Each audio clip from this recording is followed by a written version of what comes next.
Hello and welcome. Thank you for coming and being with us on this very hot July day.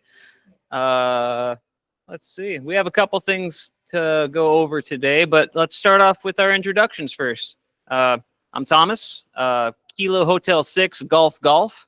I'm the president. I am a general working on that pesky extra, but we'll see how that goes.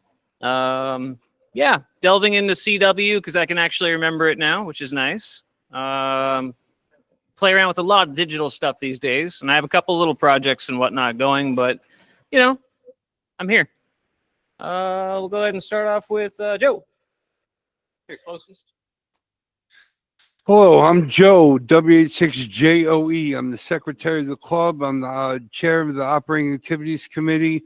An extra and like everything radio. So that's all I got.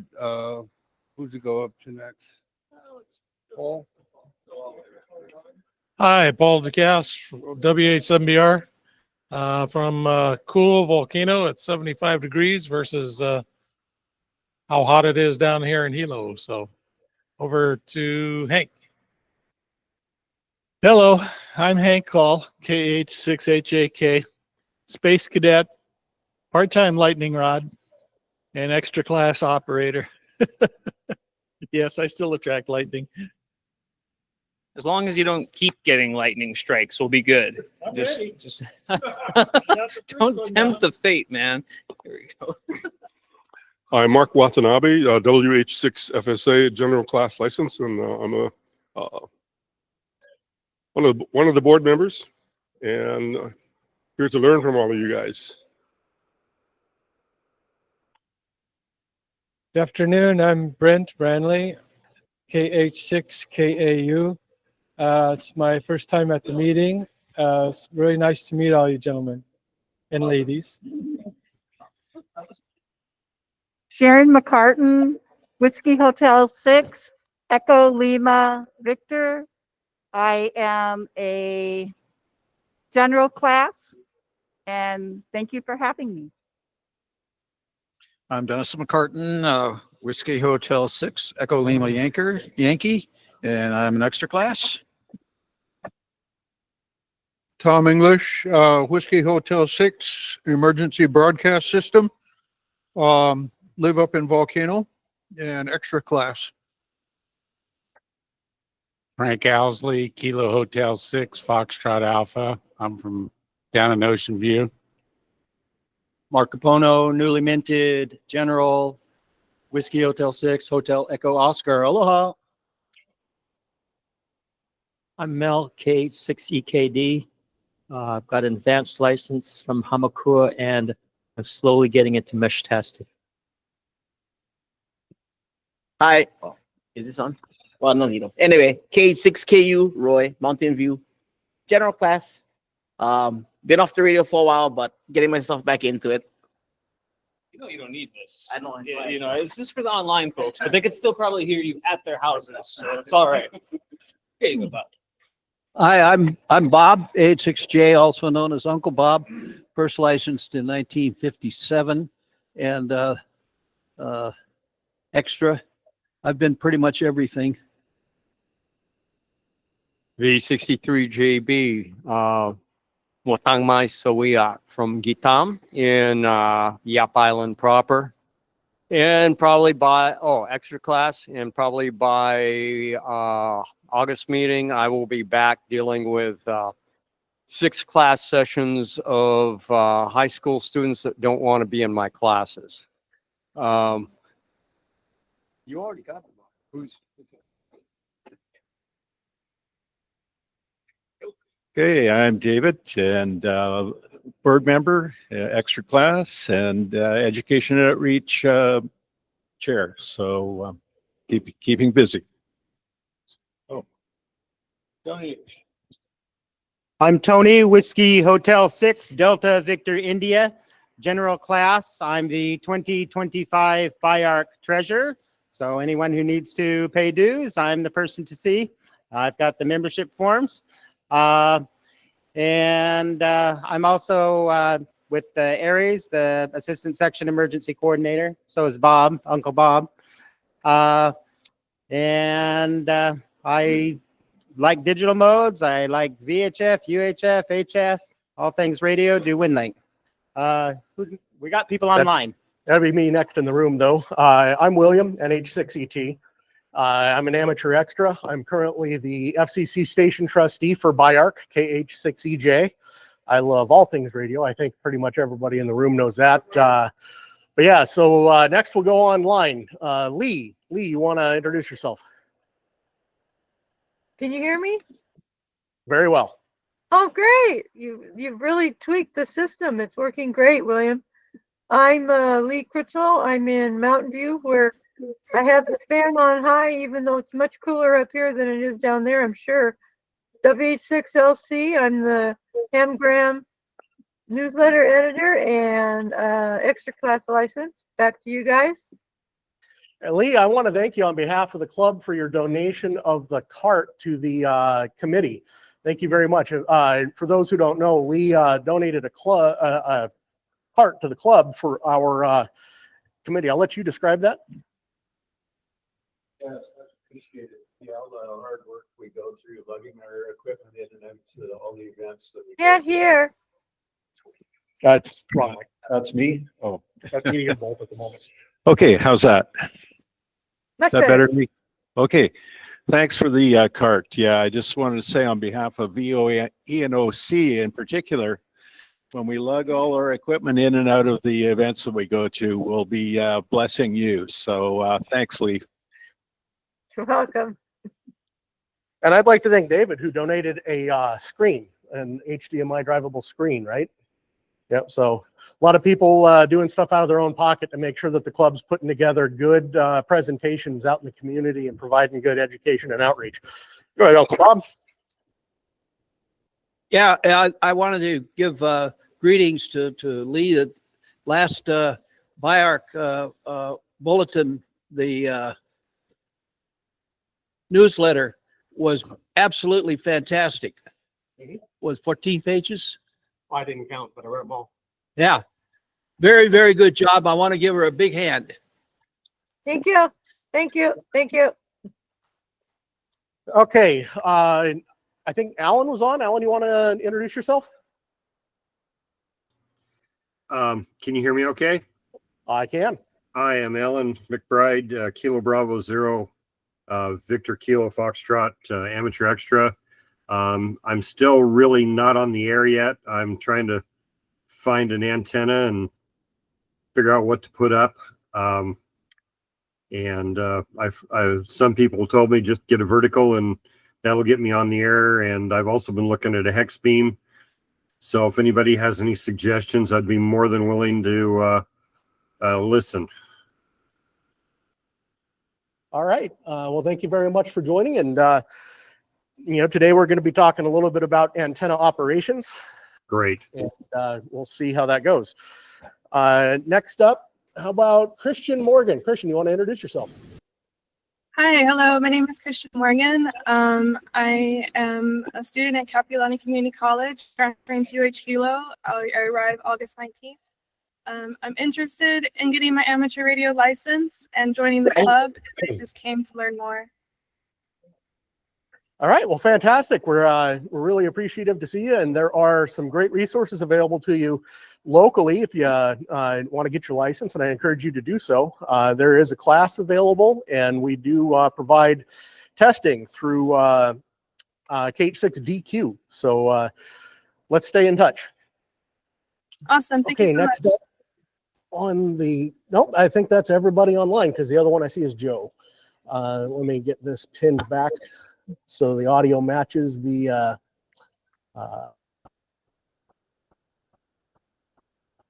video.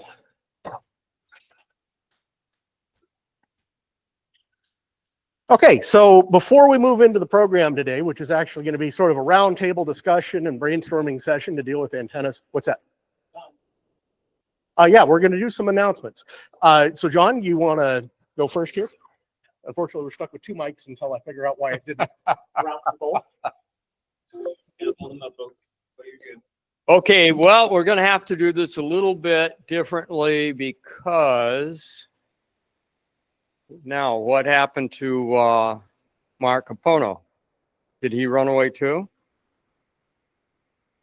Well, if you want to wait a minute, we've got an announcement from Jim, and we can take it.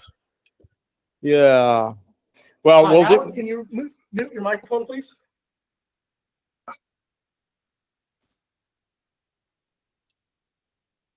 He's good. It's just he coughed and it took over the audio. You want to give the announcement we were talking about? Sure.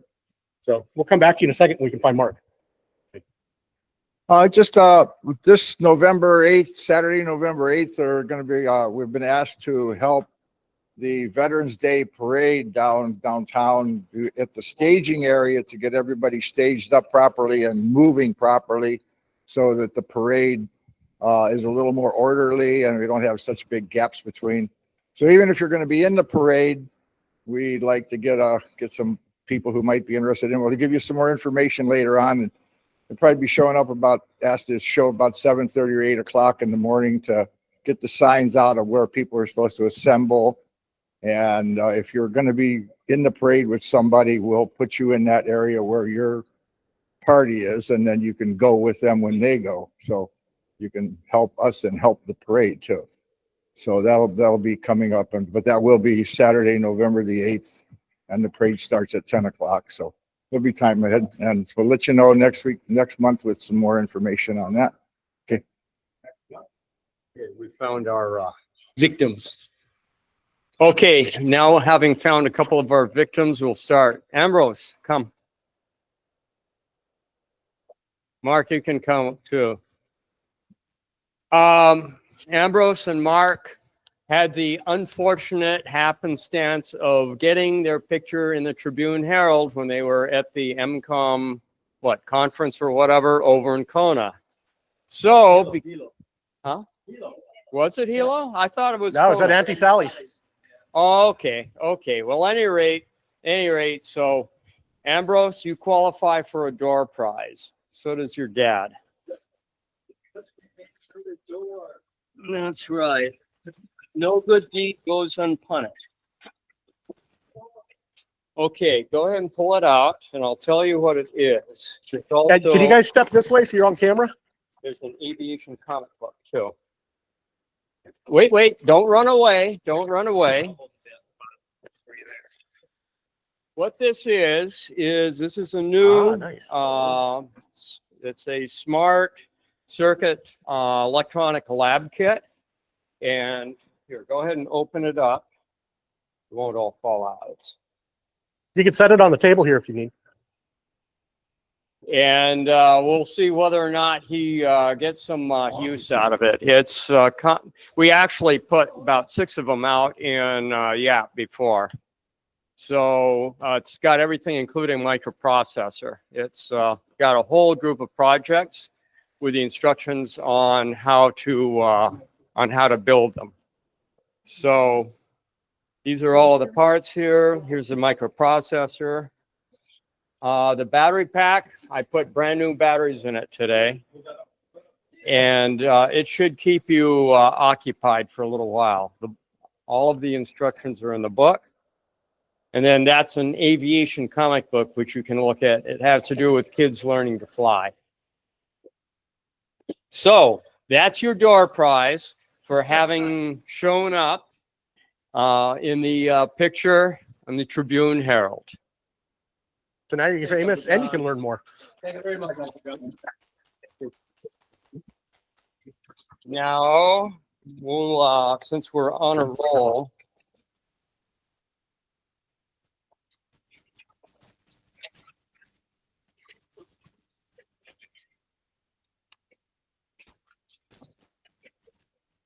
Ambrose's dad also gets a door prize from having shown up in the picture.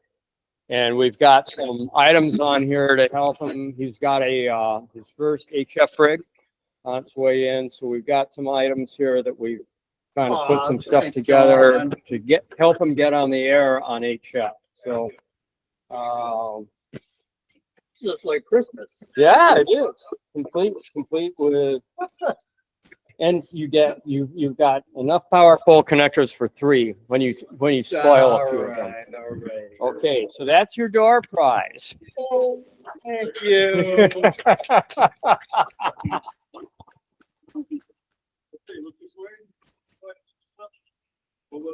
All of the goodies. So that will keep these two busy for a little bit. Last but certainly not least. Uncle Bob, you're the next victim.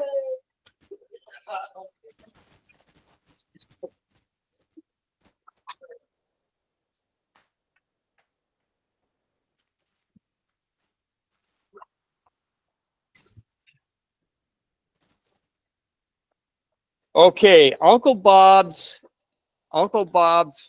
geriatric, very geriatric Kenwood 2-meter rig has definitely gone mucky-dyed, never to be seen again in this world. So Uncle Bob is the recipient of a new to him IC 2100H.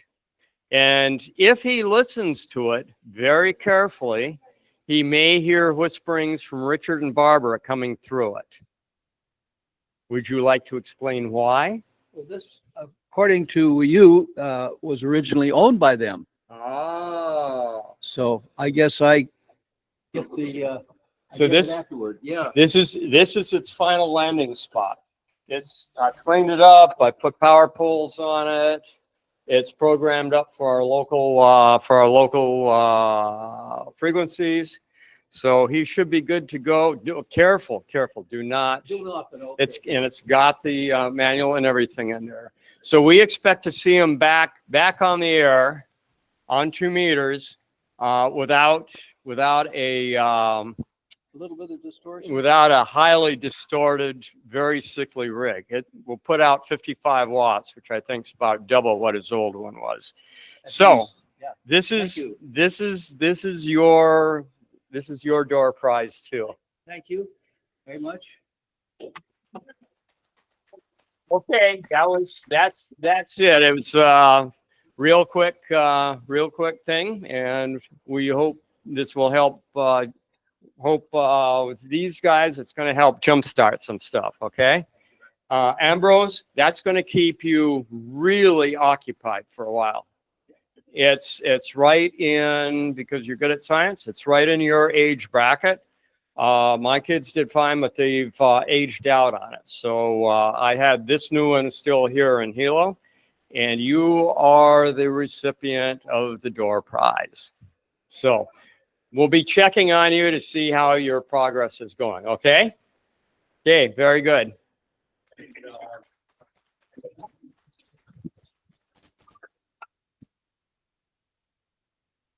All right, so Ambrose, I expect you to have nuclear fusion licked in a couple of weeks with the kit, right? All right, is there anybody else who has announcements, questions, comments, or anything before we dig into today's discussion? So today's discussion isn't what was originally planned. It is to do with experiences from field day, which unfortunately I missed because the night before field day I sprained my ankle. But I heard feedback, lots and lots of feedback, and a lot of that had to deal with the rig and the antenna. So we're going to take the opportunity today to talk about setting up, including the pros and cons of the FT991A and the ATAS 120, what went right, what went wrong, and what some common misconceptions were. And Roy, I'm hoping that you'll speak to this a little bit because you've had some great success with both of those pieces of equipment. So who here attended field day? Show of hands. A few people. Who here had good luck with the rig on field day? Yeah, so that's why we're talking about it today, right? So what are some of the issues that people experienced with the rig on this field day or a previous field day? I've heard about the screen brightness over and over and over again. And then I've heard about the complexity of the setup of the 991A. And then I've also heard about the performance of the ATAS 120. But are there other issues? Those are the three that I got feedback about. Does anybody else have anything positive or negative they'd like to share about the rigs, the stations? Things were mentioned that CW was a little too complicated. It just getting to that menu option and having it not listed in the guidebook that we have, because we have a little cheat sheet that goes with the 991A. It might be best to just give a brief explanation on how to get to that setting, and then keep it simple after that. You know, that was the biggest one I heard. Okay, so actual explanations on how to get to settings and whatnot, we're actually going to do that in a separate session, because we've got one coming up where we're going to focus on using that rig and that antenna to get technicians on the air using their HF privileges. So I think that'll be a good time for some hands-on demonstration. Now, unfortunately, I was going to show a pair of YouTube videos as a part of this session today, but I'm on the county network, and the county network evidently blocks YouTube, so I can't share those 2 YouTube videos. But we still have enough to go through today. So any other issues? Because like I said, we're going to work through these. We're going to, talk about what's good, what's bad, and if we need to make a pivot somehow, we'll talk about doing that. But anyone else want to give feedback on the ATAS 120 or the antenna? Go ahead, Joe. Well, one thing, we didn't have ground radios or counterpoise. I don't think we actually used the counterpoise since we were at the other park. I think we only used it once. I can't remember how the performance was, but I know we definitely didn't have ground radios, so that probably weakened the performance. And so I think if we have those 2 things next time, we'll probably have improved performance. Okay, yeah, that's a very good point. So let's start with why we're using an ATAS 120. Well, part of the reason is that nobody else showed up with any other antenna. The ATAS 120 that the club purchased is there as a fallback antenna when we have nothing else. That antenna will work on every band that radio can work on, including 2 meter and 70 centimeter. It's not that it's the highest performing antenna, that it's the most efficient antenna design. It's that no matter what, we set it up out of the box, it will work across the full capabilities of that radio. And you can do good contacts with that, but you have to use it within its design criteria. And one of those is you have to use a proper ground system. What were screwdriver antennas really intended for? What were they invented for? Vehicles, that's right. What is the ground plane when you use an ATAS 120 on a vehicle? It's the vehicle. You got the body, the chassis, but what else? It capacitively couples as a big air gap capacitor to the earth underneath it. Is that the most efficient ground? No, but it's more than enough for that antenna. But if we don't provide even that much of a ground plane, it's not going to work. So those who were there tell me that we didn't have radials set up. We didn't have the radial kit that came with it set up. So of course it's not going to work right. So that's where we're going to incorporate into the next session a primer on how to set up that antenna. But right now I'd like to go with it. If Roy, if you would help me out here, we don't have the clubs here today, but we have an ATAS 120 here. And I know you're familiar with the antenna. Oh, you do? I brought it. Yeah. Oh, I asked who had it and nobody knew. No, I didn't hear that part. Yeah, so I'd like to set one up. And we'll talk through it as we go, but if you'll come up and help me out. Yeah. So if you guys don't know, Roy KH6KU is sort of a subject matter expert locally on HF mobile. And he's made a lot of contacts in his taxi cab, HF mobile, and more in his truck, HF mobile. And that's where this antenna really shines. So let's go. Can you grab it? We'll put it front and center on the table. I'm going to mic you up so the people online can hear you. Everyone in the room can hear you without anything, but people online need to be able to hear you. Yeah. So the ATAS 120 is a screwdriver antenna. Is there anybody who not knows what a screwdriver antenna is? Okay, no, perfect. So a screwdriver antenna is a base-loaded antenna. Base-loaded means that it has an inductor that's near the feed point, down at the base. It's a vertical antenna. It's a screwdriver because it has a threaded shaft through the center that can automatically move the contact on that variable inductor to give you the right inductance that you need to tune it. It's essentially an antenna tuner built into the base of the antenna that only changes inductance. There's simpler explanations. If you need one, I can find somebody to dumb down what I've said because I don't do simple very well. But They're a compact antenna. Anything below a dipole in antenna terms is a compromise in one way or another. This is not a full-size antenna in terms of capture area or electrical length, because we are loading it to bring it into electrical resonance in a compact form factor. That means that the efficiency is lower. But with the benefit of, you saw the case that Marks has carried in. You guys have seen the rifle case that the Clubs has carried in. You can't do that with a lot of other antennas. This also makes it very forgiving in the setup as long as you do your part. It's small. We don't need a huge amount of space to set it up. So this makes it a good portable antenna. It doesn't necessarily make it a contesting antenna. This is more for emergency communications. We've been using it at events when nobody else brings an antenna they want to try, because it helps build the muscle memory and people can remember how to set it up during a disaster. So Roy, right now, what are you doing as you set it up? Putting the ground radio kit on. But Putting the radial kit on. But this is only for 10 meters up to 70 centimeters. Yes, and this is important. These included radials that come with it are band specific. Yeah. So you notice the two that he did right there do not have loading coils on them. They're there as resonant stubs, not true radials. They're not helping as a counterpoise.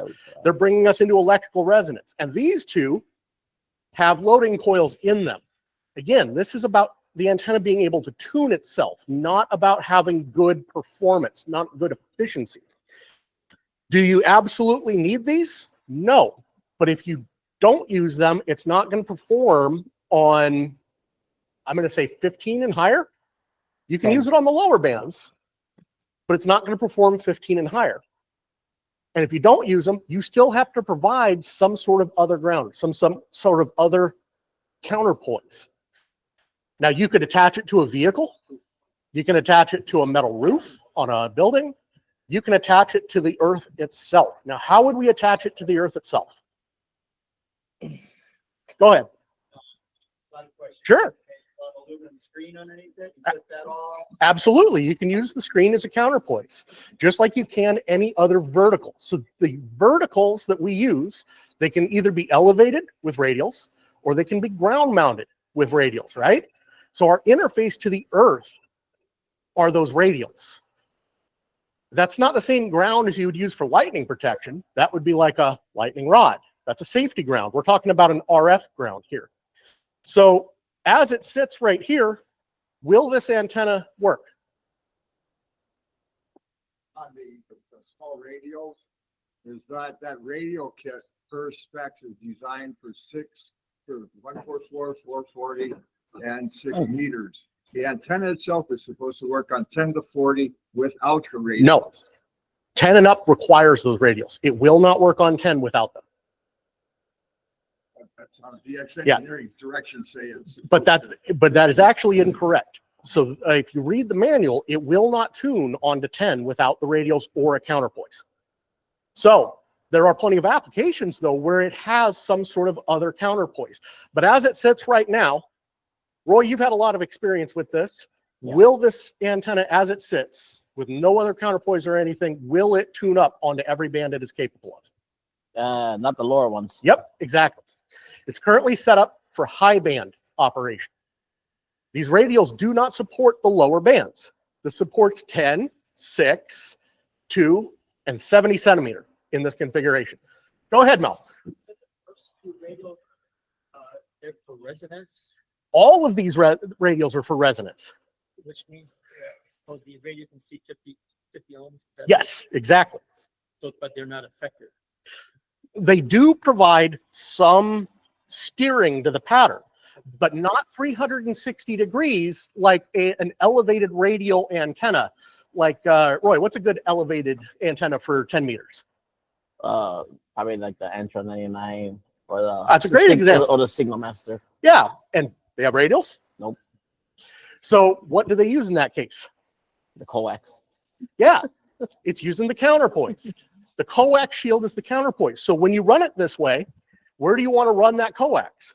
Away from these resonant stub radials, because that helps provide directionality in both directions, not just shooting off one way. Now, if you're only trying to go one way, like we are during field day, maybe you run that coax off in that one direction towards North America. So your pattern is headed towards North America. If we don't do that, we might be shooting all of our RF off towards Australia where they're not playing. But as this sits right now, you can work high band with this. So if you're going out to a community demonstration like David does all the time and others, if you set this up, you're not going to do NVIS with it. It's not going to tune up 20, 40, 60, 80 at all. It just doesn't have the electrical length.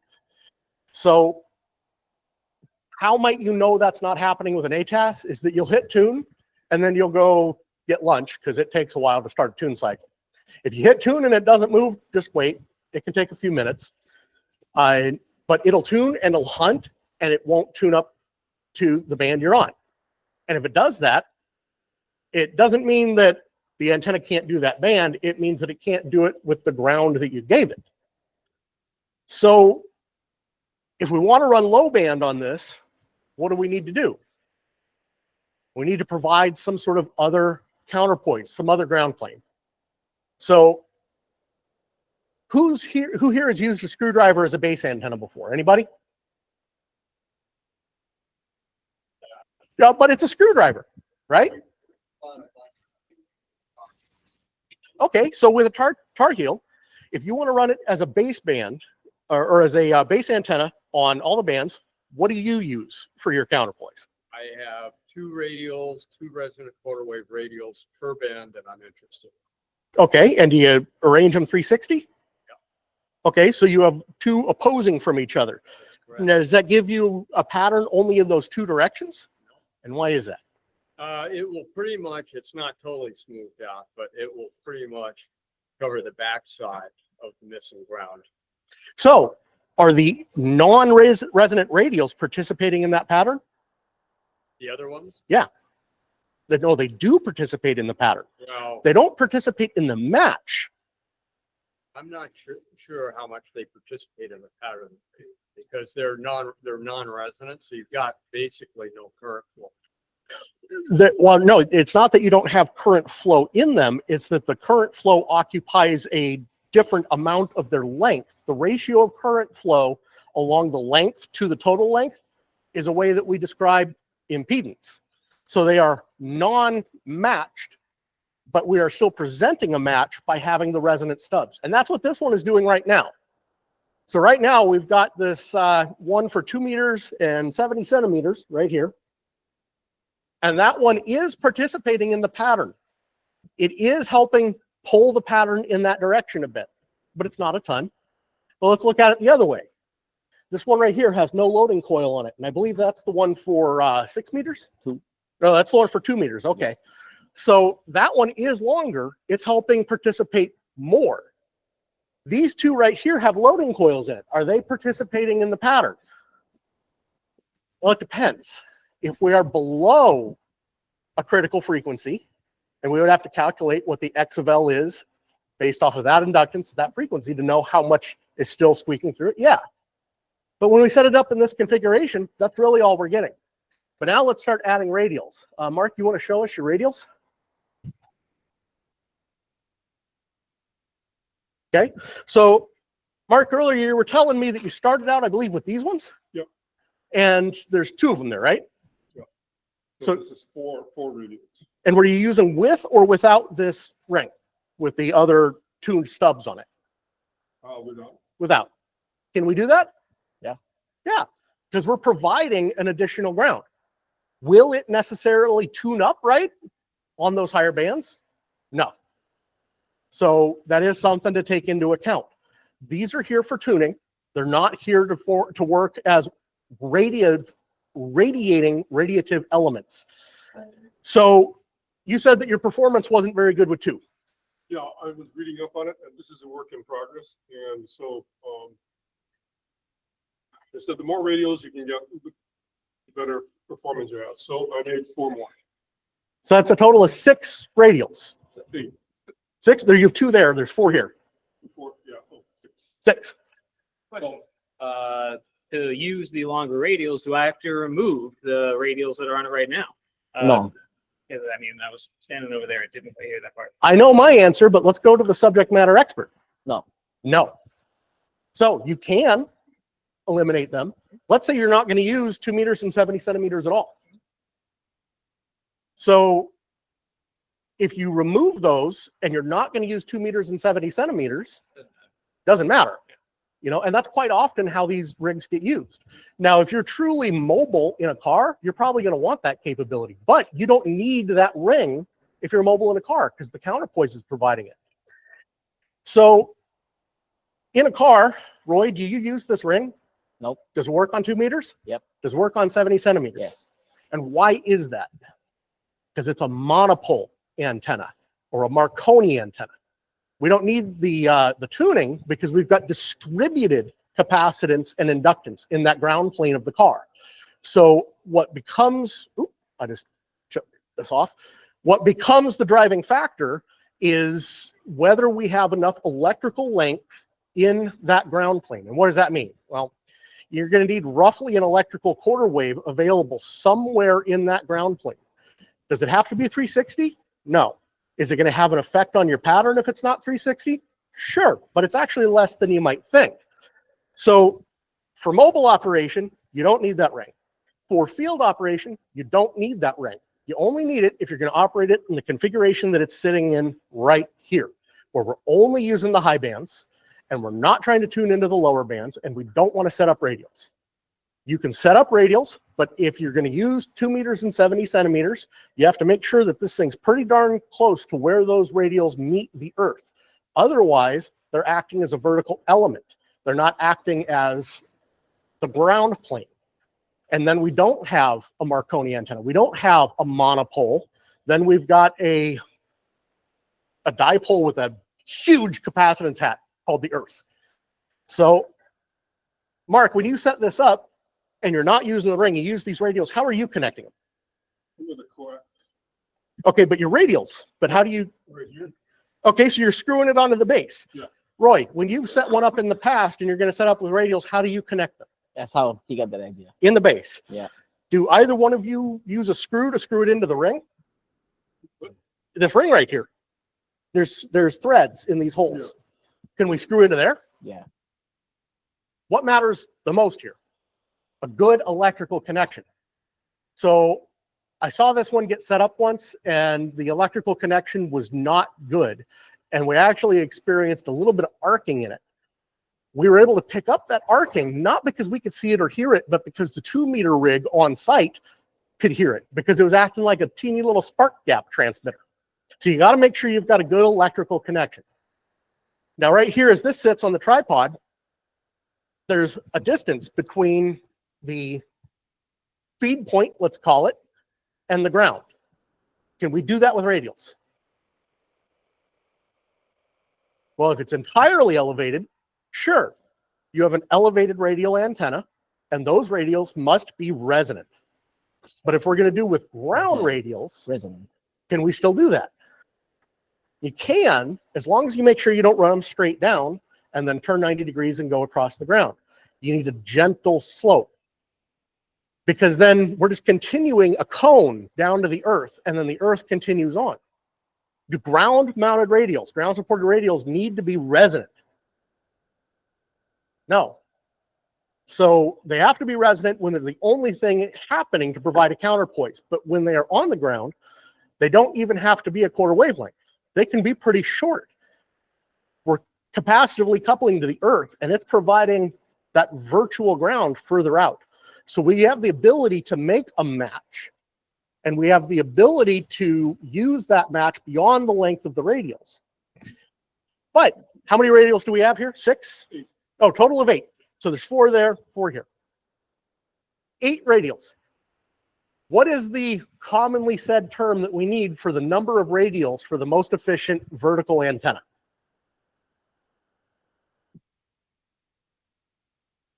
Well, that's been a subject of great debate. Has anyone ever heard that you need 130 or 132 radials? That actually got published, but it's not true. So, yep, and where did that spec come from? It got pencil whipped. It got pencil whipped. They looked at a station that performed well and said, okay, that's what you need. The actual science says that you have a rate of diminishing return along the inverse square law. People know the inverse square law, right? The further away you get, you double the distance, you got a quarter of the power. Same thing. You double the radials, you get a quarter of the benefit out of it. You double it again, you get a quarter more. So it goes down. So how many radials do you absolutely need? The answer is one. If you're only trying to go one way, like to North America, you can get away with a single radial. Is it the most efficient? No. It's definitely not omnidirectional. And that radial more than likely probably needs to be a tuned resonant radial for that one band you're working on. Who's using an ATAS on one band? Right? Go ahead. Back down to 1 line. Yeah. Step IR published a white paper at one point indicating that you can either put down 120 ground-mounted radials for your vertical monopole, or run 4 elevated resonant radials, and you'll get the same performance either way. Yes, and that part's true. Actually, you can get away with 3 radials if you want an omnidirectional pattern, but it will no longer be truly omnidirectional. It'll have some light nulls, 3 light nulls, and then 3 stronger lows. 4 radials gives you the same thing. That effectively disappears at 16 radials for elevated radials. But now that we add the Earth into the equation, when we're doing truly ground-mounted radials, what matters more is how good of a ground the Earth is. If we're down there by the ocean in a park and there's a really shallow ground table, which means that the top of the surface is pretty moist, you've got a pretty good operating ground. Now, if you're out in Ainaloa where you've got nothing but a solid rock underneath you, you might as well act like you're running elevated radials at that point. So what about radial length? What does radial length matter with a vertical antenna? When they're elevated, we know they need to be resonant. And that means that you have to have resonant radials on every band. What happens if you run a half-wave radial on a band? It's a resonant stub. It doesn't help at all. So when we add radials, we need to take that into consideration. But when they're on the ground, there is no such thing as an electrical wavelength. It doesn't end there because it's capacitively coupled into the Earth around it. So we get a gradient. That matters as we use an antenna like this. And we're using the ATAS because it's the one that the club has in the kit, and it's a fine example of a screwdriver compact antenna. But this applies to all other vertical antennas as well. So you've got elevated radials. How high is elevated? Okay, and your question? Take that one first. Okay, so the question was, if you're running elevated radials, how high is elevated? This comes down to the wavelength that you're on and what the near field is going to be.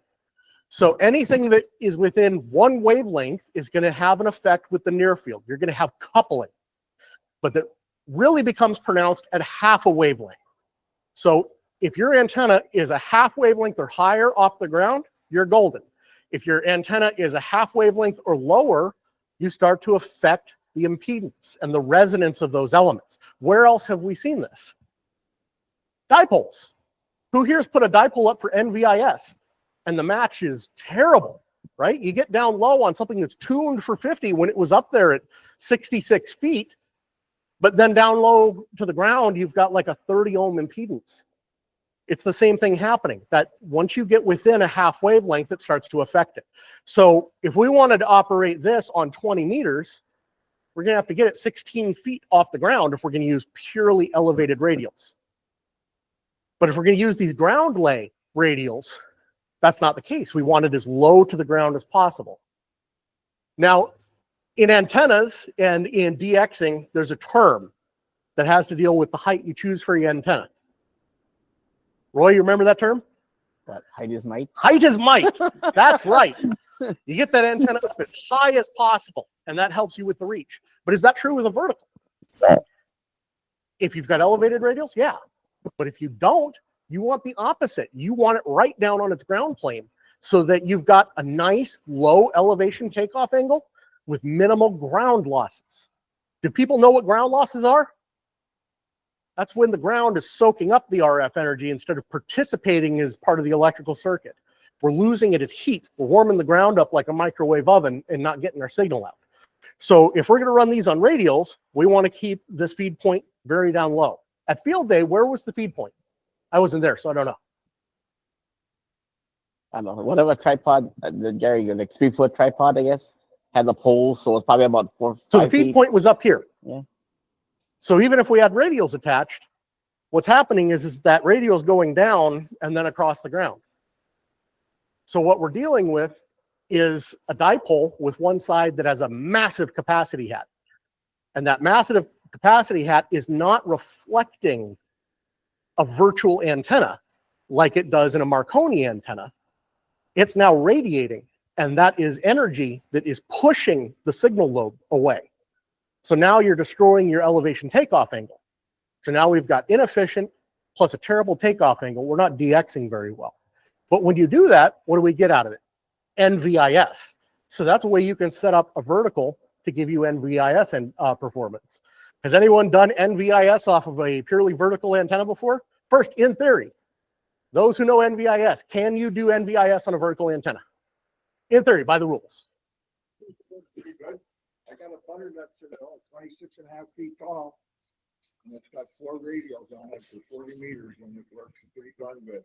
Okay. Who else has done NVIS on a vertical antenna? Roy has? Yeah. He said, okay, so quite a few people. What does this tell us, though?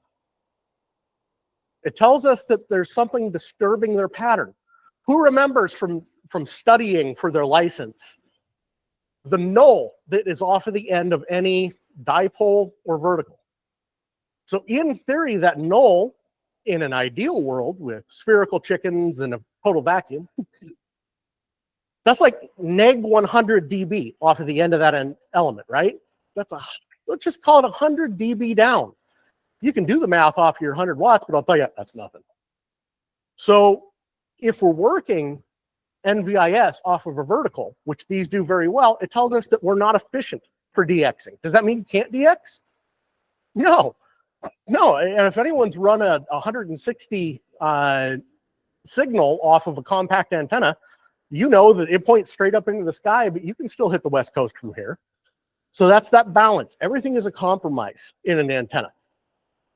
So some of the things it sounds like to me from field day, even though I couldn't be there, is that we had the feed point too high. We were running it in the mode that it would use for high band only operations, but we did not have a proper ground plane for it. So with those who've used screwdriver antennas before, John, Roy, myself, somebody else in here I think has. In your assessments, is that probably what went wrong? Mm-hmm. That was probably one of them. Okay, and I would concur. That's a major issue. Roy, thoughts on that? Oh, it wasn't there. I know, but based off of the description of having the feed point up here, not running the ring, and only using, say, the coax as the counterpoise. No, they had the ring. Well, okay, they had the ring, but they didn't have the... They didn't have the wire. Yep, they didn't have all the radials. Yeah, so there's no second half of the antenna.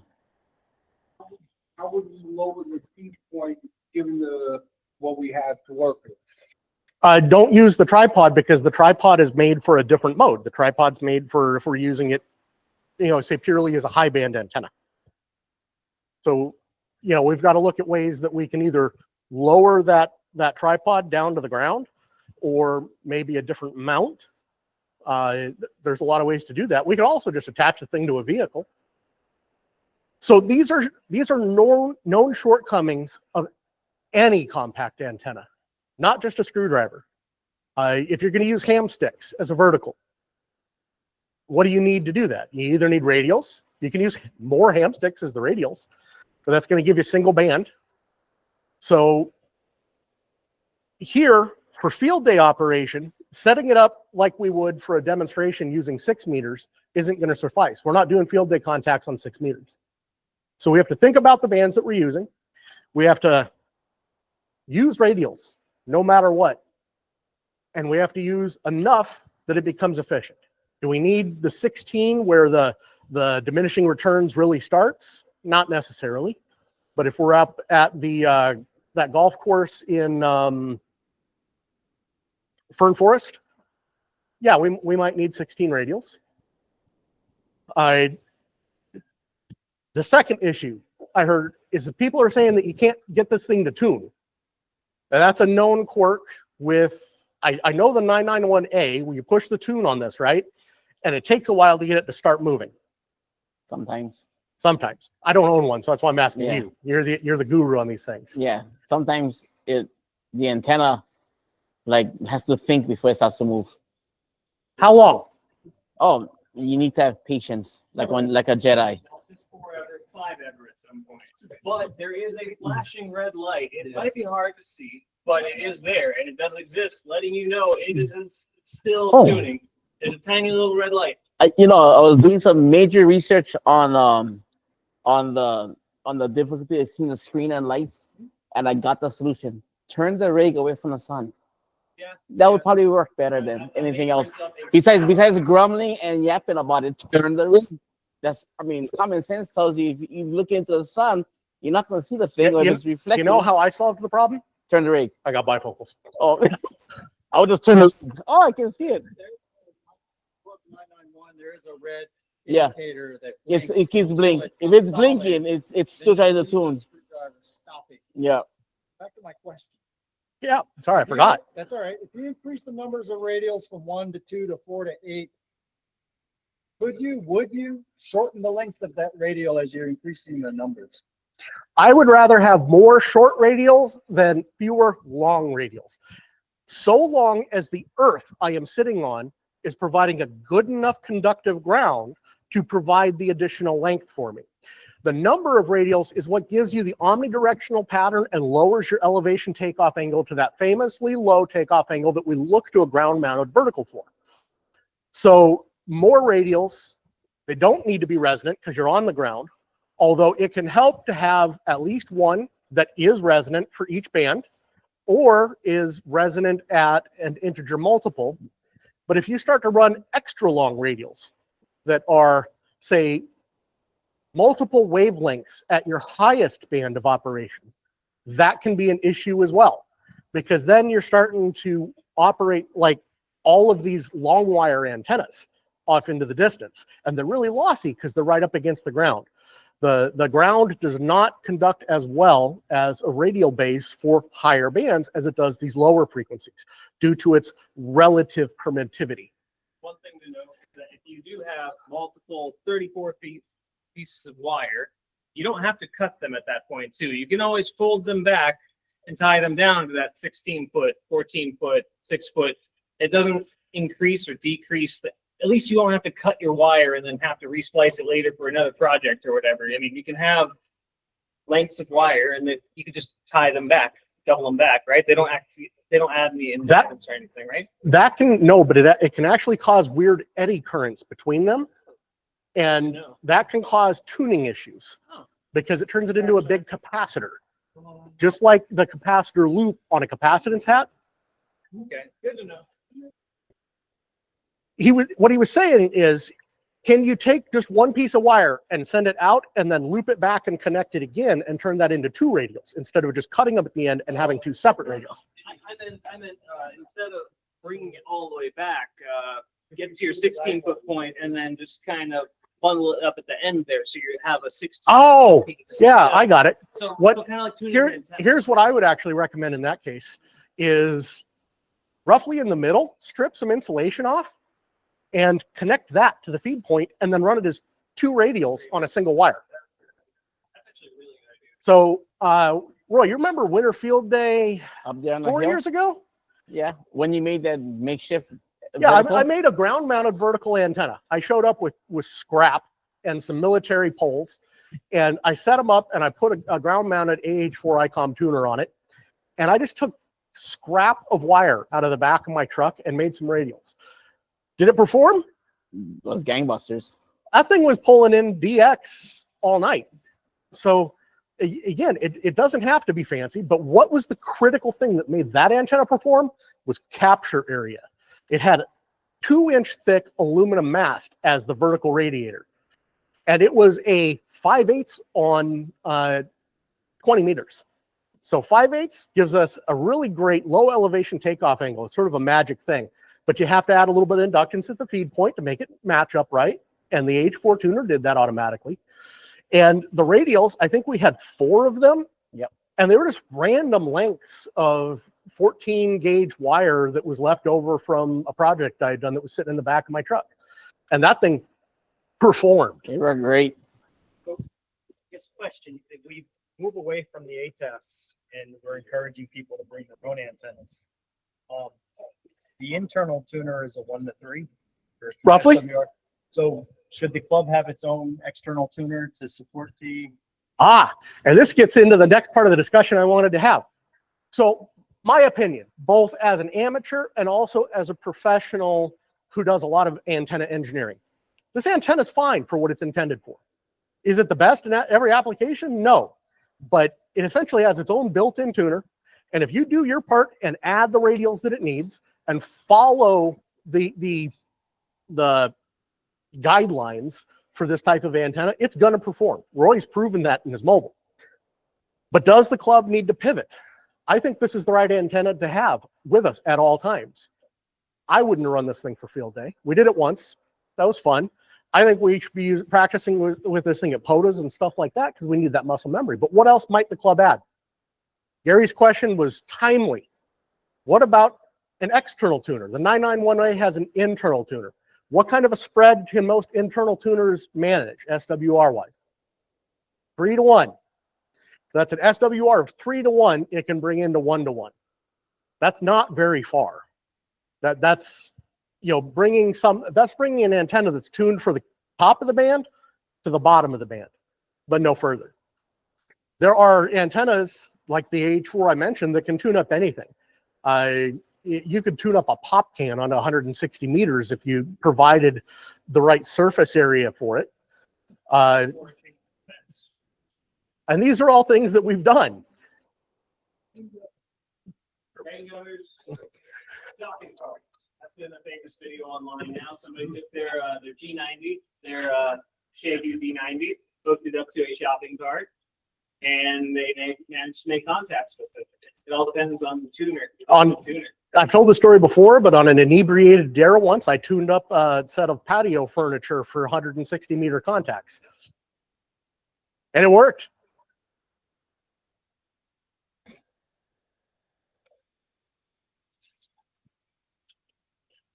Roy, how would you like to share with the group what you told me right before, during the setup time this year, when you were talking about the trees and the end feds?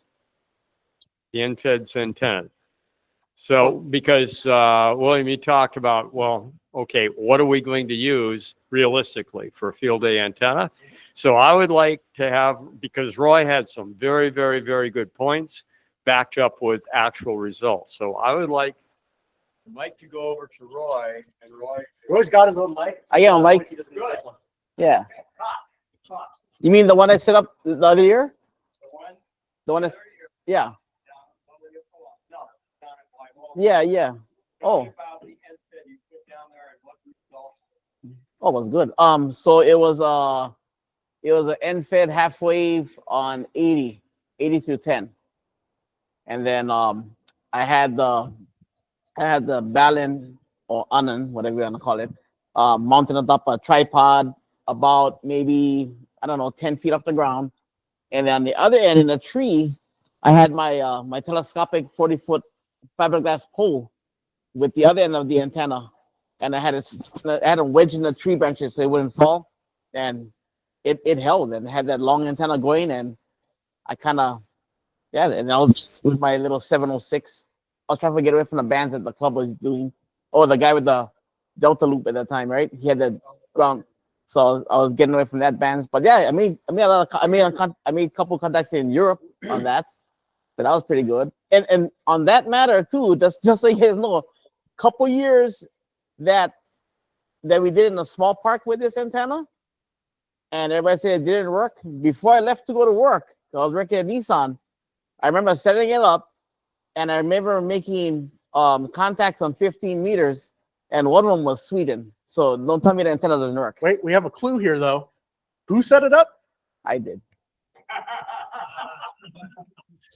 And that's part of why we're talking about this, because these antennas, I mean, the club has one, other people have them too, and there's mixed results, and it's because of how you set them up.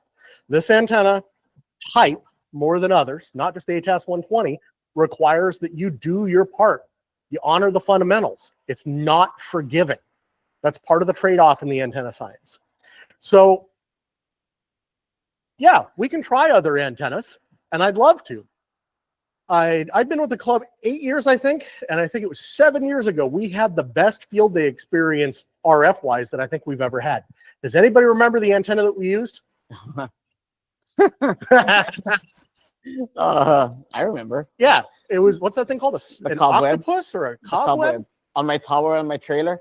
When I bought the trailer and the tower down, and he set up the MFJ cobweb. Now, what did that do? That gave us a high enough antenna that we didn't have to rely on ground coupling using radials. And it provided multi-band performance. If we wanted to, we could actually run multiple rigs onto one single antenna doing that with proper filtering, called a multiplexer, a band splitter, diplexer, however you want to refer to those things. But that was a very different field day experience, very different RF performance experience than we've had using this. Now, who thinks that an antenna, how high? The cobweb? Yeah. It was about 35 feet off. 35 feet on the tower, and then about another, 3 feet off the ground. Yeah, so 1 meter, or I mean, one wavelength at 20 meters off the ground. Remember, we said that, you know, anything that is within one wavelength is going to start affecting the near field, and anything within a half a wavelength is really going to start to affect the coupling and the efficiency. So we had a nice high antenna that time. What else about that antenna? How big is that thing? Circumference-wise? Let's just say big. 16? Yeah. Yeah. 16.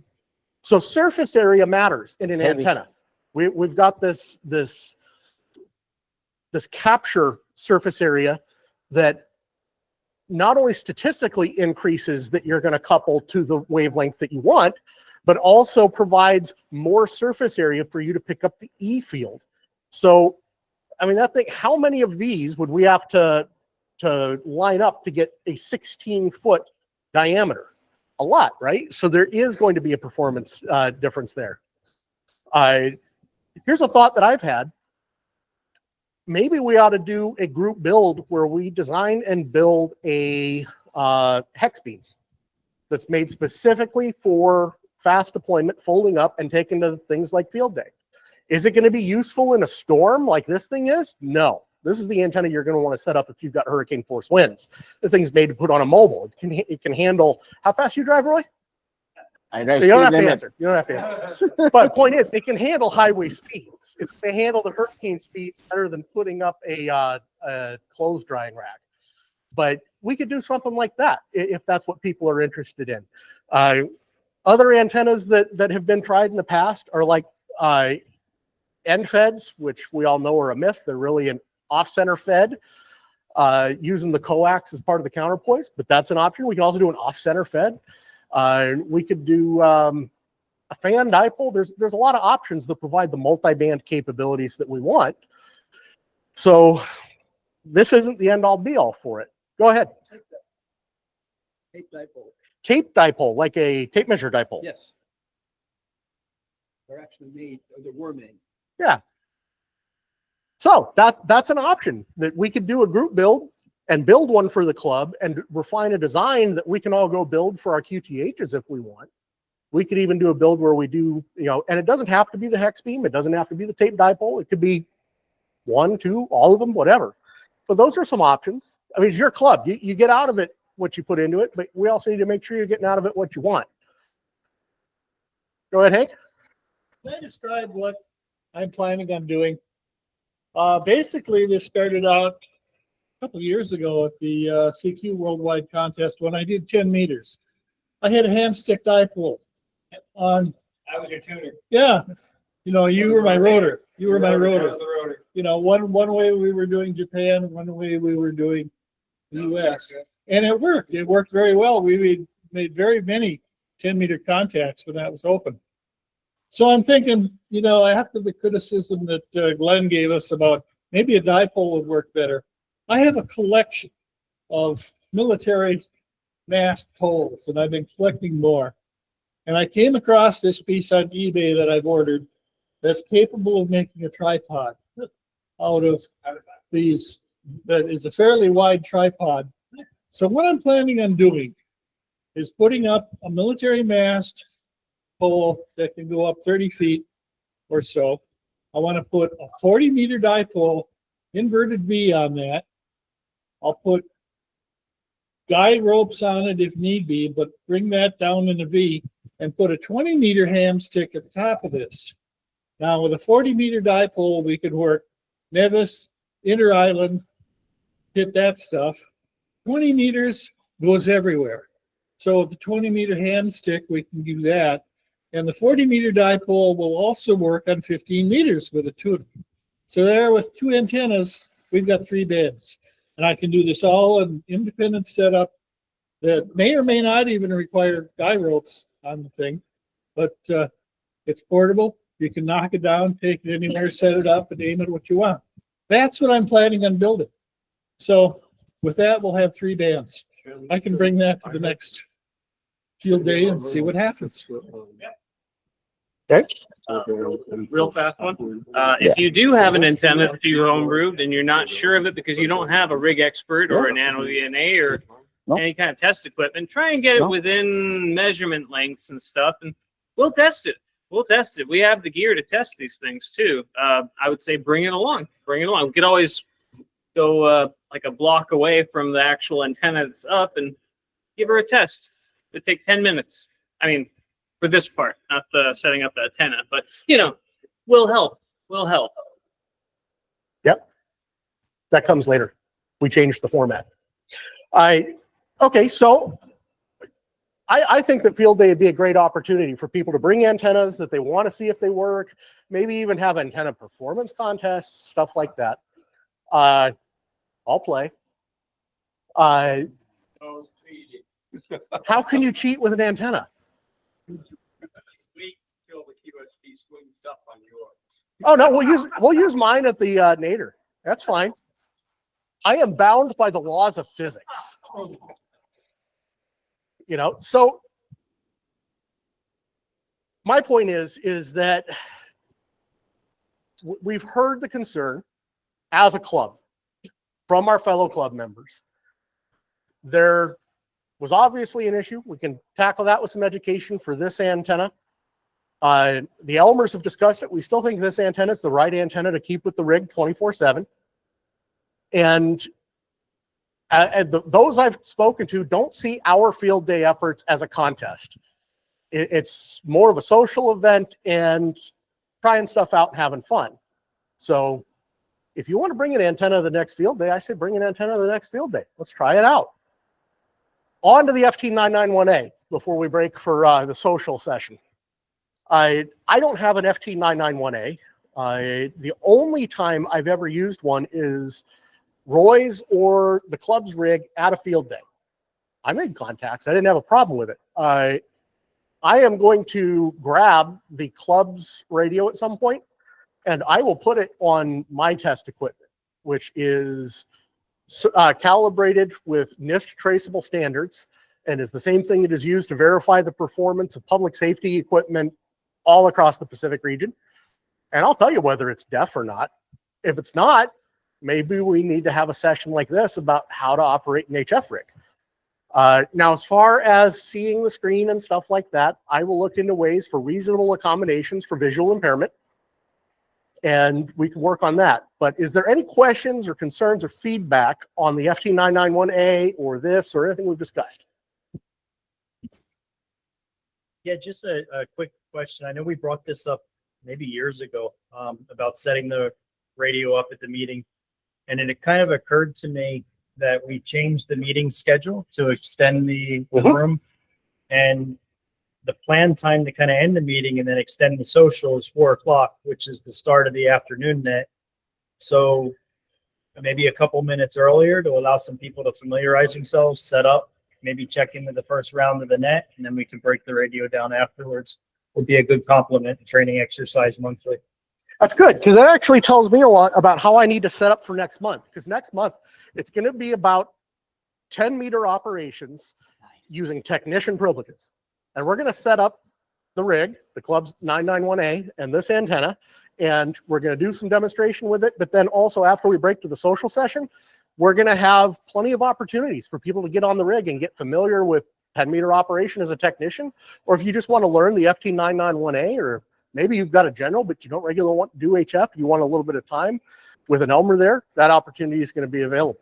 So I got a question for Joe. You mentioned that there's an issue with issues.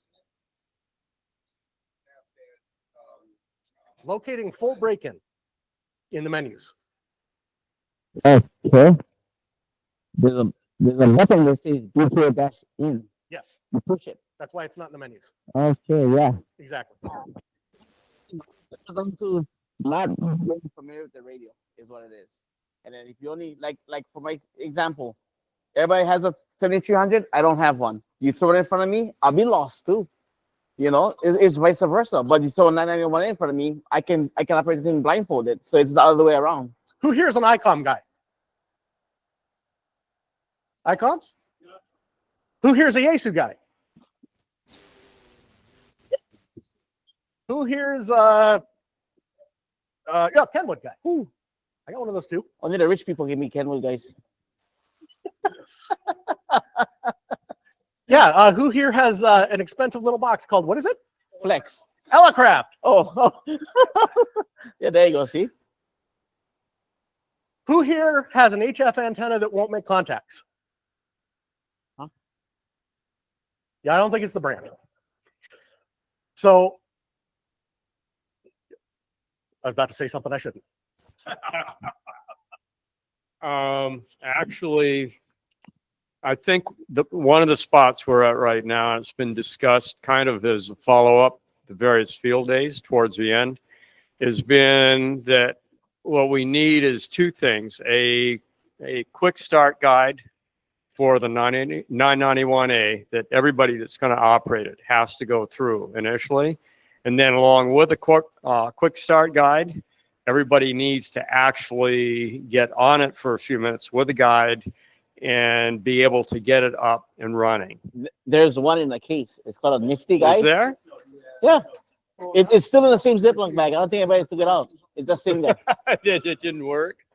But no, the problem is that it's menu heavy, and so everybody sits down and nobody knows where to start on which menu to move forward. So I'm just making case that in my observation in the various field days, that we've all kind of sat around the radio scratching our heads, but without an effective way of being able to, yes, tore it all out sitting at the radio. So that's a practical item that we need to have in place by next field day. Okay. What we need, I think, is probably some really simple, on a card. These are the buttons you push on this radio if you want to do single sideband. These are the buttons you push if you want to do FT8. These are the buttons you push if you want to do CW. Oh. That kind of stuff.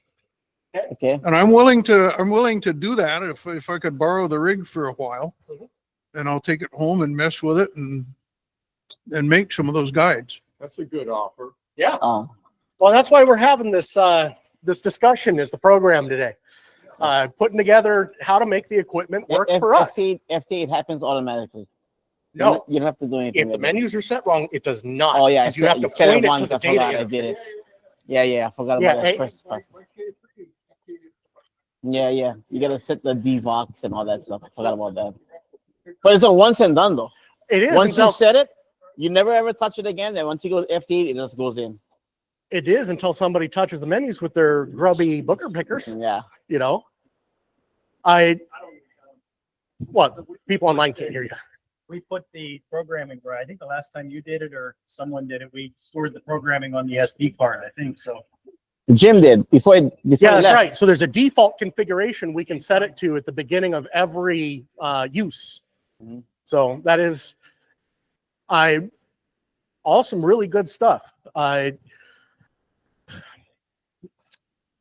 you know, those cards are great when you either need a quick refresher or if nothing else is available, but maybe we could also include a QR code and we could do a little YouTube video on how to use the thing for various modes.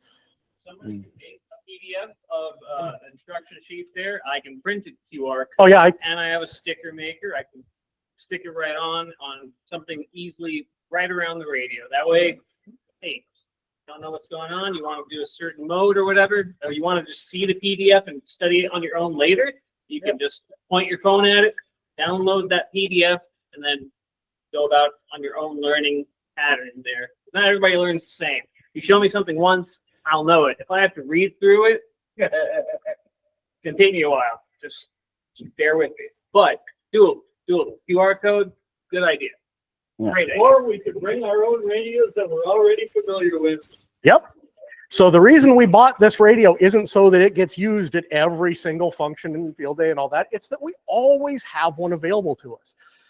There's nothing stopping you from bringing your rig to field day. The only thing that we need to do is we make sure that we're not operating multiple rigs at the same time if we're operating on a single radio setup, or that we actually coordinate and separate them. You guys might remember I did a talk about that last month. But we want to make sure that we're getting what we want out of our field day. And it doesn't sound like people enjoyed the operating side of field day this time. I wasn't there. How was the rest of field day, guys? Especially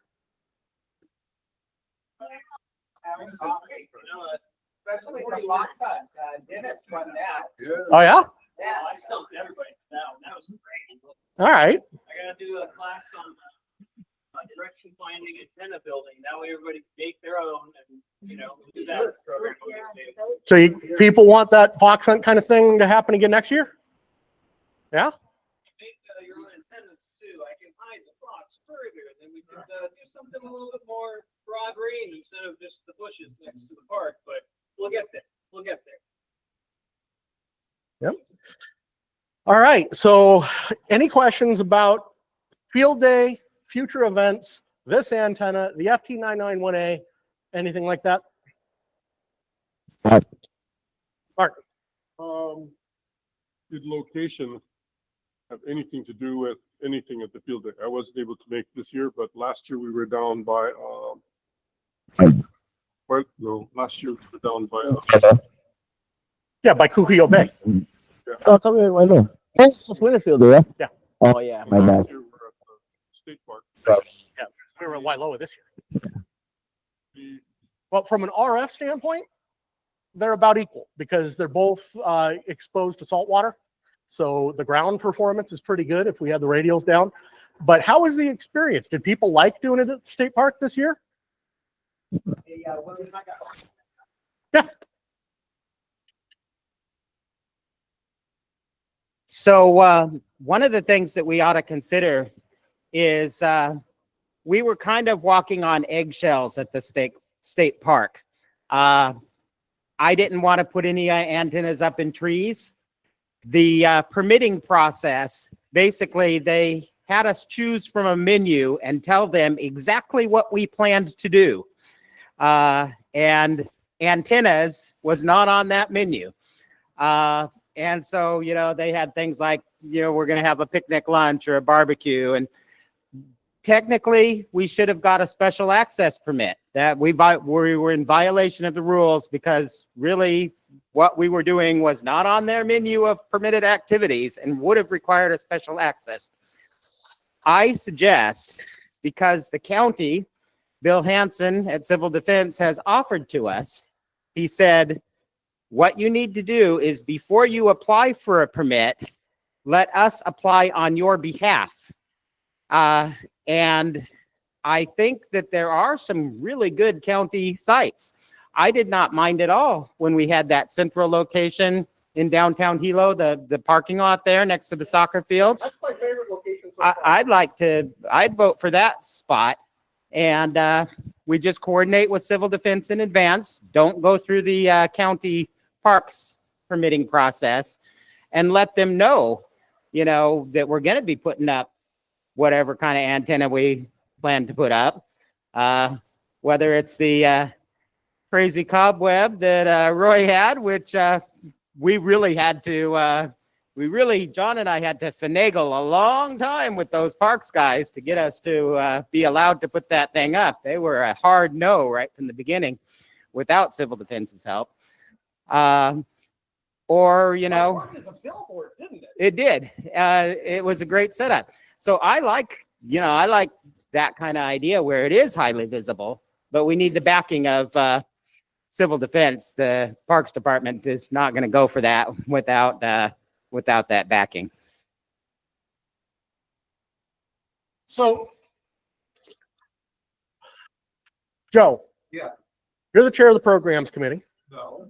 or not programs, operating activities committee. I'm on the operating activities committee. Who else is on the committee with us?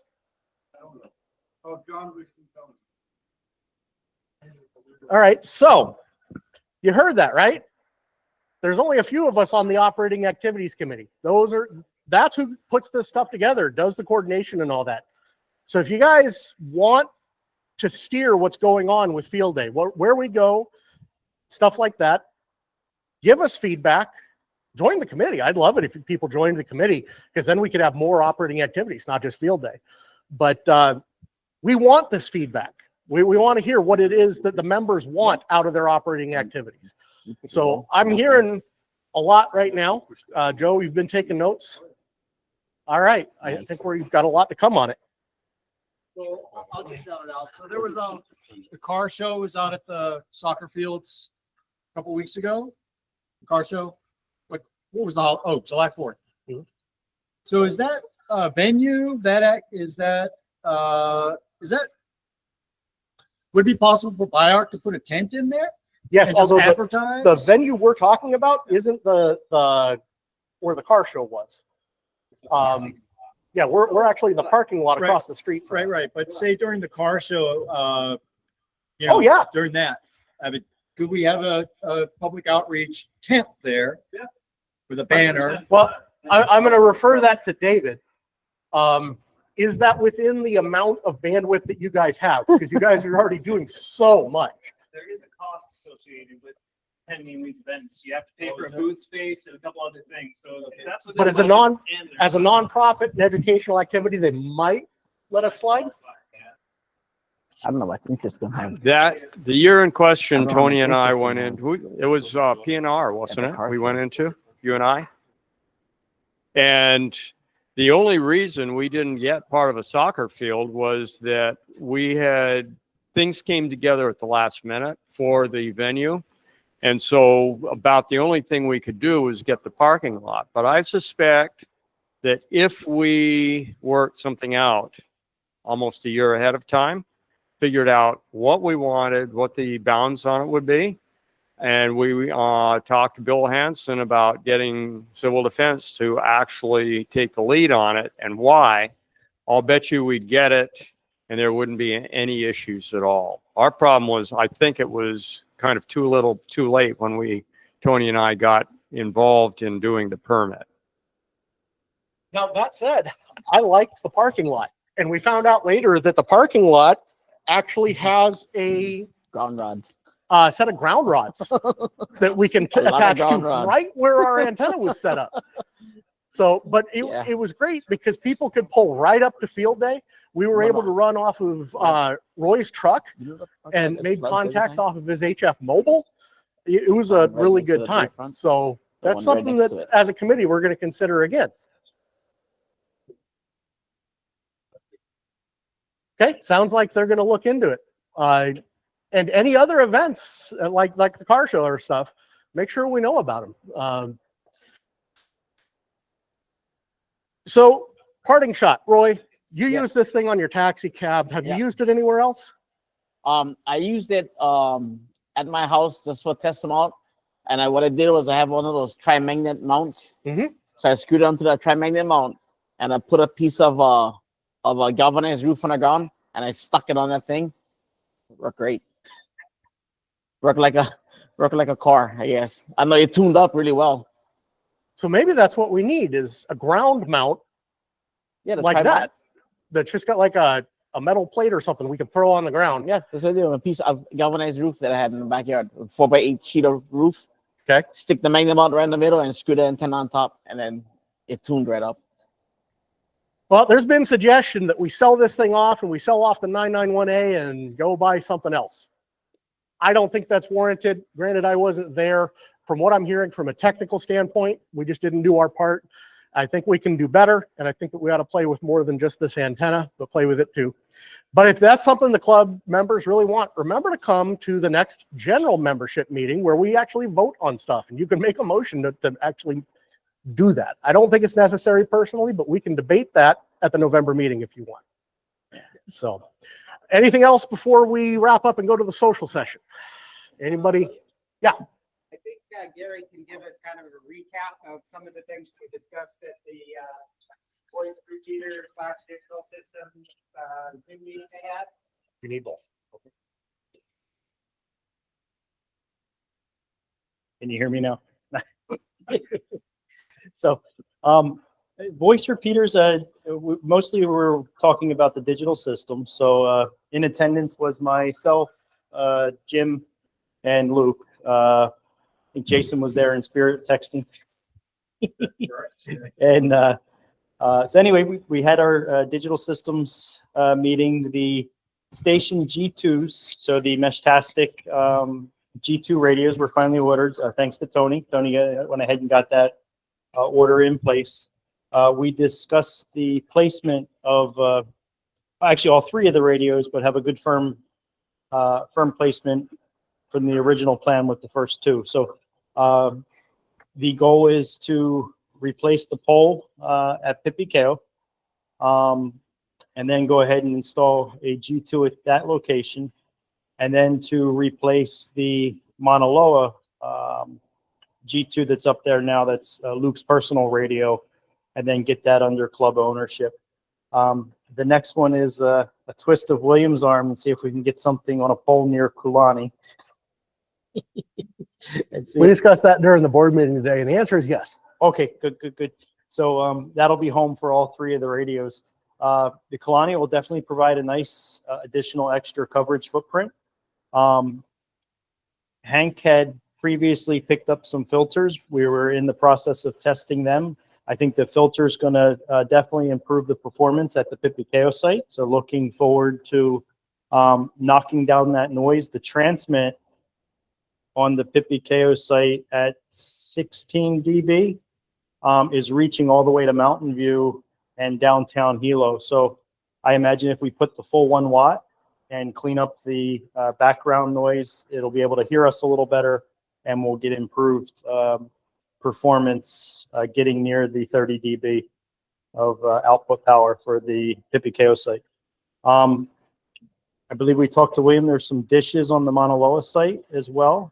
We are going to practice or do some testing with the dishes on receive and with the networked UDP linking to see if that improves any of the traffic between Maui or the Kona side. So that was in there as well. Primary goal, hopefully Pipikeo first, then Mauna Loa, and then looking probably more toward the holiday party, November timeframe, to see if we can do anything with Kulani. Does that sound? Yeah. Okay. I don't have any additional digital systems too. We did talk about the WinLink.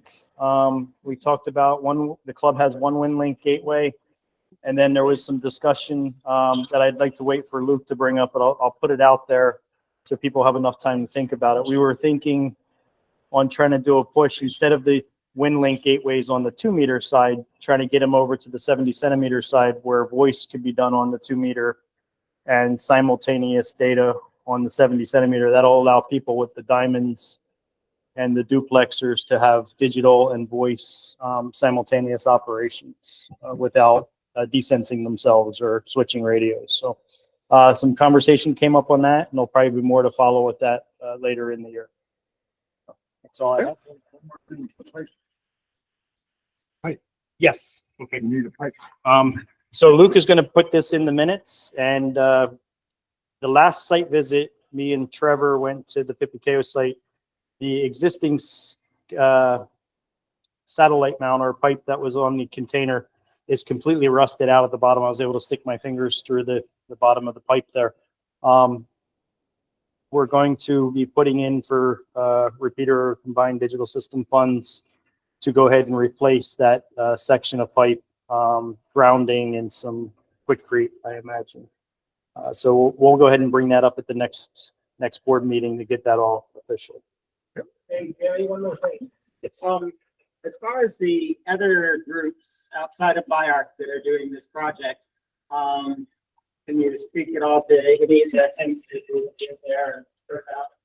Okay, so a couple things for Meshtastic. So there is a Monday night 1900 Meshtastic HF net that happens every Monday. Oh, 7:15, sorry. 1915. The net is got participants across the state. So we're in a loose coordination or kind of a working group that goes drives a lot of this stuff. There's also a Discord channel or 3 Discord channels that we're coordinating on. Our side, it's kind of been, talk on the repeaters, talk through the club. West side, we have Dewey, Bill. He's with HPA. He's deployed a lot of equipment from the Girl Scout camp all the way around into the North Hawaii and is continuing to expand. I believe he's going to try to get down to Gary's GM's location. He recently put in a grant for several $1,000s of Meshtastic equipment. So we're looking to see approximately 10 repeaters or 10 high elevation nodes and a series of the T1000. So expect the North to West Hawaii to have an explosion of equipment within the next probably 6 months. Yes, Jason. We have like my family and I, we have on the outside where we've been kind of like deploy some of the Meshtastic devices. So I actually deployed one yesterday on Oahu. We've been trying to work on Oahu using our resources there to help try to bridge between Kauai and Oahu to bring it back here to our home island. So if you see like HIJJ as the short name, it's actually short for our Hawaii Jiu-Jitsu Foundation, using our STEM approach for the kids that we work with. So just be aware that we're kind of like doing both sides to help bridge for our BIARC side too, as far as for membership, but using outside resources that we can obtain. So just wanted to share that. Yeah. So I did make an order as far as for like a station G2, because one of the nodes that I have right now in Maili and Waianae isn't really picking up. So I needed something a little stronger and with a better antenna. So I'm waiting for that to come in so I can do the switch out and so to help build the bridge. Thank you, Jason. Gary, could you restate the deployment rate for the HF Meshnet? Yes, so it's on our standard 40-meter channel, which is 7.090 lower sideband. That is Monday nights at 19:15, 7:15 Hawaii time. It's had roughly anywhere from 10 to 15 check-ins. It does run long. It runs about an hour and a half. Rick has been, FC has been gracious in being net control, and we'll go around 3 or 4 times. So we get any questions answered, kind of get everyone's experience, what they've been up to for the week. And it allows for good collaboration between the islands. So we kind of know what the other islands are doing, not just within our community. Any questions, high level overview on the mesh? Anyone have any additional plans they've been thinking of, coverage gaps, testing where they'd really like to see. Yes. Have you finally seen mine on the air? I've only seen you when you're traveling, like to the airport, and Yeah. I haven't seen it at the house. You might not have a location set. No, I turned it on last week. Okay, maybe. Yes. The consensus that we talked about last night, the idea of us all staying basically on the same frequency on the long fast mode. Maybe we should. So I can talk about that a little bit.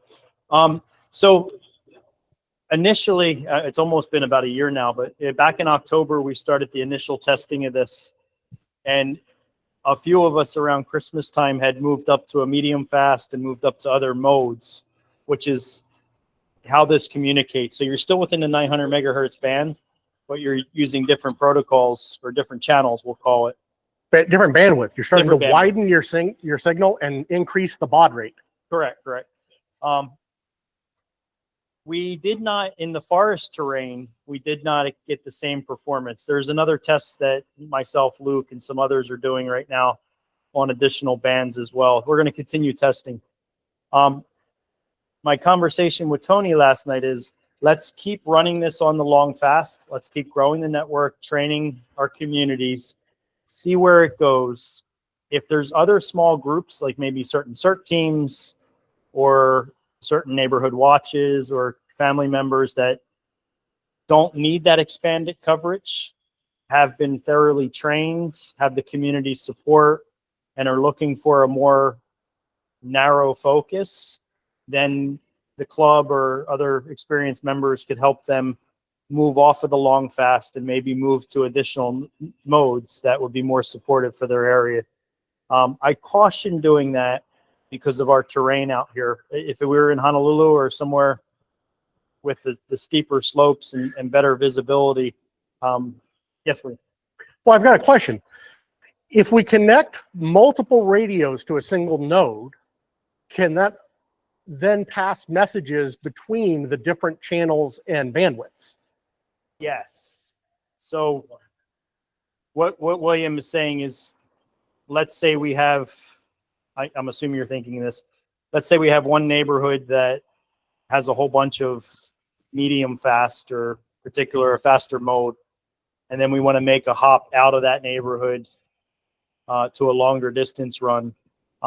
One of the nodes in that chain has to be running either an MQTT like some of the groups are doing, or there's another protocol that's UDP, it's called, and the UDP will pass all the traffic without, it passes it over IP to the next radio. So you could have two radios there, pass all the traffic over IP and then out to the next. Yeah, that's exactly what I was talking about.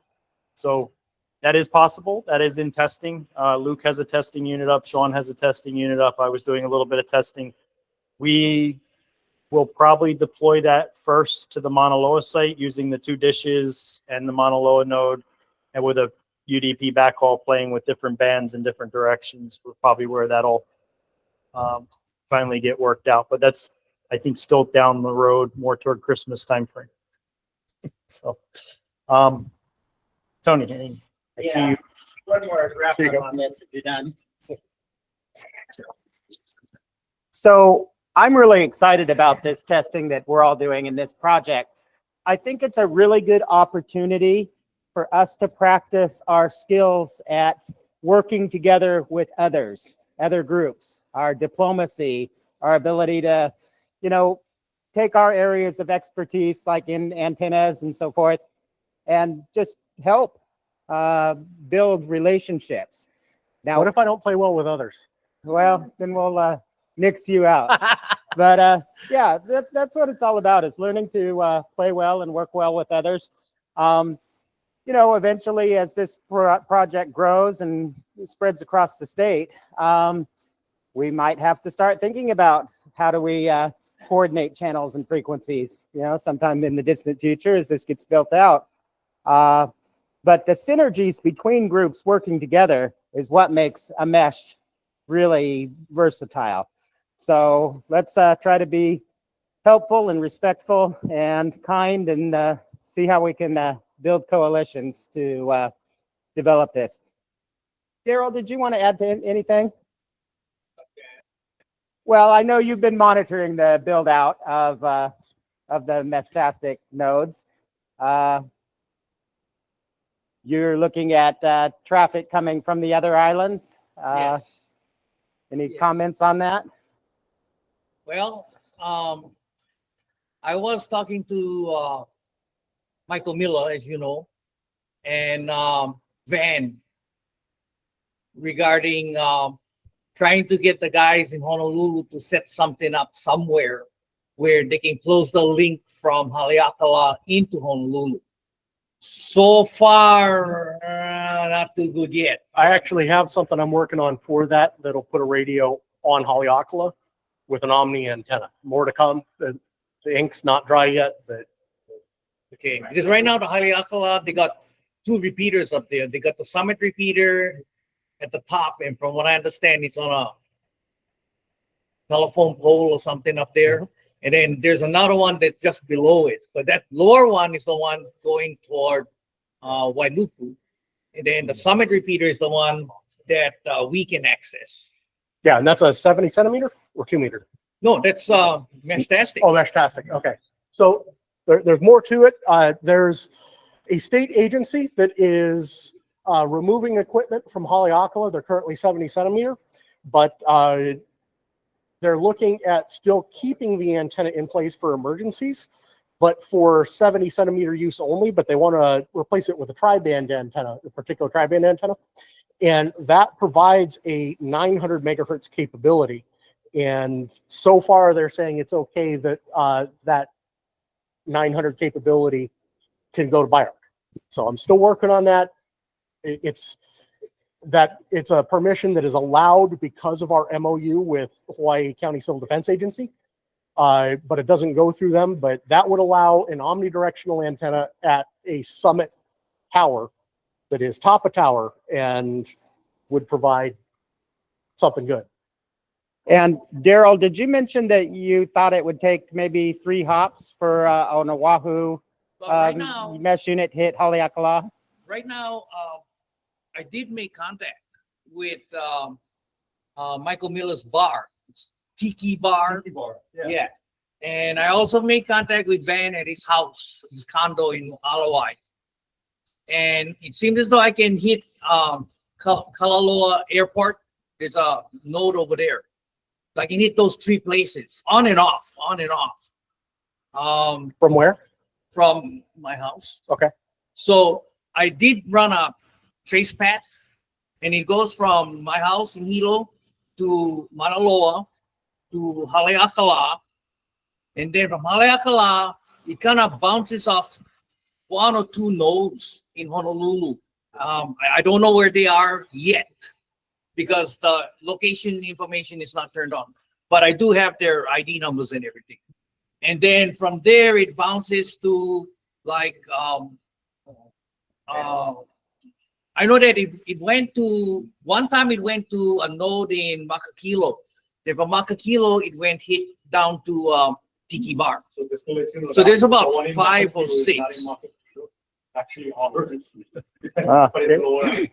So yeah. I have one in Makakilo, and then we And have you just in moved one. Makakilo. You moved the one Mauka Mesh. You moved that from Keokaha to Honolulu, right? Yeah. Last night. Yeah. Because I just seen them last night. Yeah. The location changed and the ID The changed. Makakilo and it's not necessarily Makakilo. It's actually Yeah, but when I say when I map it out on the map, I say Makakilo, but I don't want to say exactly where it is. So setting also. Yeah. Honolulu demographics and people Yeah. are different. So, and I come from Waianae, and so yeah, things it's yeah, but I know it does it in about 5 hops. Okay. So I've been able to hit Tiki Bar in 1 hop from Haleakala with the rig that's in my backpack. So it comes down to the antenna placement in that case. Yeah. So the Haleakala repeater, if I can go ahead, the Haleakala repeater we're speaking of is HSR? No, yeah, HSR. Okay, yeah, that thing's pulling a lot heavy, pulling a lot of weight up there. Well, like we said, height is might. So right now I'm trying to see if I can get the boys from Kauai to come into Oahu. So I'm working with WH6EY, John Martin, and Ted. So John and Ted is working together, and they're trying to see if they can get something from Kauai over to Oahu. And I don't know when their club meeting was, but they were going to bring up Mestastic at this month's club meeting, the Kauai club meeting. You know, somebody thinking of that, the best place to get a link to Kauai is the Monica Crew up at the end of Hollywood Road. I worked up there on a lot of stations. Okay. That's what phone company has their microwave site over. You get up to about 2,500 feet there, and it's 70 miles to Kauai. But that's your best place to get a shot. If somebody from phone company or somebody who has access up there. I have access. Yep. So the state has been amenable to helping with some of these projects. So I can approach the state and ask if they're willing to let us place something at Monocapu and I just forgot the name of the site on Kauai that points over there. But Probably we might be able to reach Kauai within the 7 hours. And then I just want to make a quick caution. In the setup modes, there's repeater late, repeater, router, client mute. If you use, I really recommend against using repeater. Repeaters will automatically take a hop away.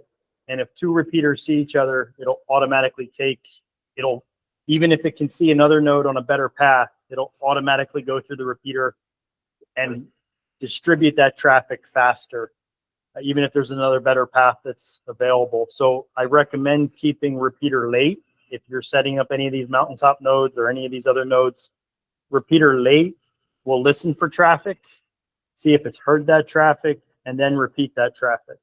And it'll delay it up to 5 seconds. Your messages will take longer, but you'll reduce your network traffic by almost 15 or 20%. So where on the Kona side, we have a lot of repeaters, if they were to move to repeater late, then they would funnel all their traffic instead of hitting each other and creating a lot of collision.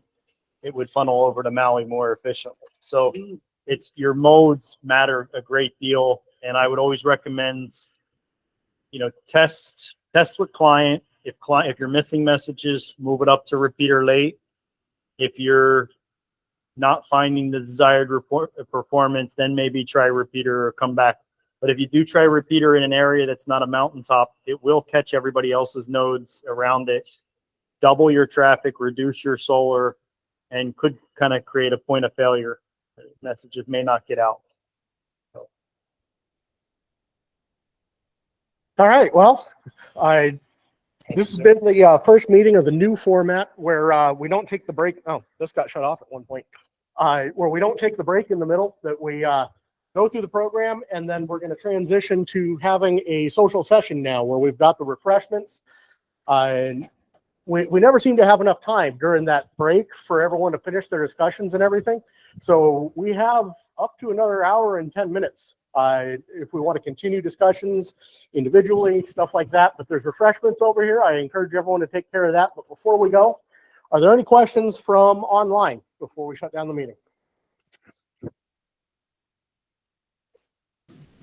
No questions. Thanks for having me. Thank you for joining. We look forward to seeing you again. All right. I'll email. Yep. We're going to go ahead and shut down the meeting. Thank you for everyone joining online, and thank you for everyone coming in person.